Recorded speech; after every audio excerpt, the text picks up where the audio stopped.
नमस्कार, मैं हूं मोहम्मद आसिफ और आप देख रहे हैं एसपीएन 9 न्यूज़। एसपीएन 9 न्यूज़ में आज हम लोग बातचीत करेंगे। यूपी में एक तरफ इलेक्शन है और उससे पहले अभी यूपी में जो है विधानसभा सत्र चल रहा है, लेकिन सदन में आज भी हंगामा हुआ है और सदन की जो कार्रवाई है वो भी स्थगित हो गई है। अब सवाल ये है कि ऐसा हो क्यों रहा? जब देश में राज्यसभा लोकसभा में भी हंगामा हुआ, वहाँ भी कार्रवाई नहीं हुई, वहाँ भी कोई कामकाज नहीं हुआ, ये कब तक चलता रहेगा? सवाल ये भी है कि ऐसा हो क्यों रहा? सवाल ये भी है कि आखिर इसका जिम्मेदार कौन है? और सवाल ये भी है कि क्या सिर्फ ये पक्ष और विपक्ष मिलकर हंगामा ही करेंगे? जो हमारे आम लोग हैं उनकी बातें कब सुनी जाएंगी? जो आम लोग हैं उनके मुद्दे पे बहस कब होगा? जो आम लोग हैं उनके काम काज पे कब काम होगा? ये बहुत बड़ा सवाल है। तो आइए इसको बारीकी से समझने की कोशिश करते हैं कि सबसे पहले विपक्ष ने जो आज हंगामा किया है सदन में, कार्रवाई स्थगित हुई है, तो उन्होंने हंगामा किया है तो किस वजह से किया है, किस चीज को ले गया है, किस मुद्दे को लेकर किया है, ये समझना हमारे और आपकी जिम्मेदारी है। विपक्ष की तरफ से सबसे ज़्यादा सपा के जो है तमाम खास करके विधायक ने हंगामा किया इस बात को लेकर कि देश में महंगाई है, इस पे बात की जाए, देश में बेरोजगारी है, इस पे बात की जाए, देश में कानून व्यवस्था ठीक नहीं है, इस पे बात की जाए, देश में महिलाएं सुरक्षित नहीं है, इस पे बातचीत की जाए। अभी यूपी में जिला प्रमुख पंचायत का चुनाव हुआ, उसमें आपने देखा कि किस तरह से हिंसा की खबरें आई। यहाँ तक कि एक महिला खलीमपुर से एक महिला का साड़ी तक जो है खींच लिया गया, साड़ी तक फाड़ दिया गया और किस तरह से गुंडे आराम से घूम रहे थे।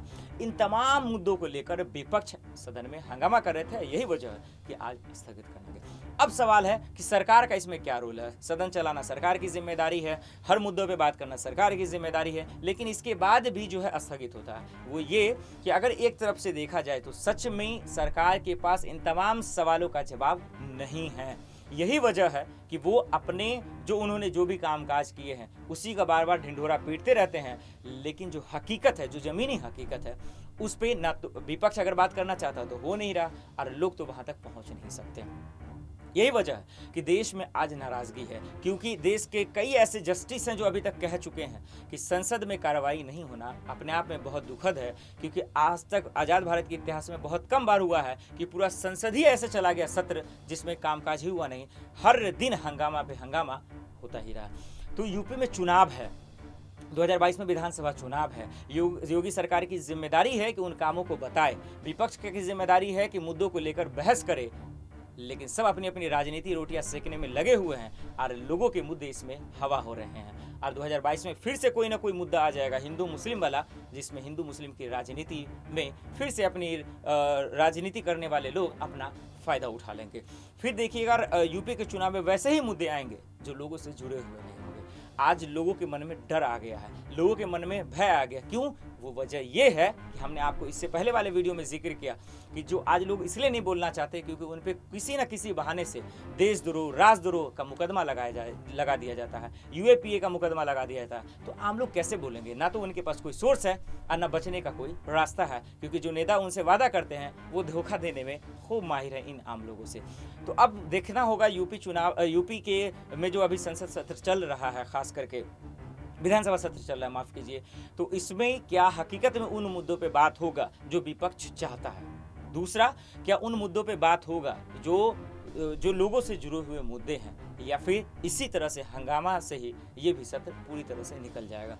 तो अब इसका कितना असर पड़ेगा आने वाले चुनाव में, 2022 में चुनाव है, ये भी लोगों के अंदर जो है एक बहुत बड़ा सवाल रहेगा। लेकिन उन तमाम लोग जो यूपी की आवाम है, जो 23 करोड़ की आबादी लगभग मानी जाती है, वो तमाम लोग सिर्फ इस बात को उम्मीद लगा कर बैठे हुए हैं कि आज यूपी अच्छा एक राज्य बन जाए, कम से कम वो कानून व्यवस्था दुरुस्त हो जाए। और सबसे बड़ी बात जो कोरोना महामारी के बाद हुआ, जो लोगों के आज खाने के लाले पड़ रहे हैं, लोगों के अंदर रोजगार नहीं है, कामकाज नहीं है, पैसे नहीं हैं, जिनके पास सेविंग पैसे थे वो भी अब खत्म हो गए हैं। उसके बाद आज सरकार 5 किलो राशन बांट रही है, तो लोग ये बोलते हैं कि राशन खा लेंगे, सिर्फ राशन 5 किलो महीने भर चलते तो नहीं है। लोगों के तर्क अपनी तरफ है, लोगों की परेशानियां एक तरफ है, लोगों की जो दिक्कतें एक तरफ है और सरकार के जो है वादे एक तरफ है।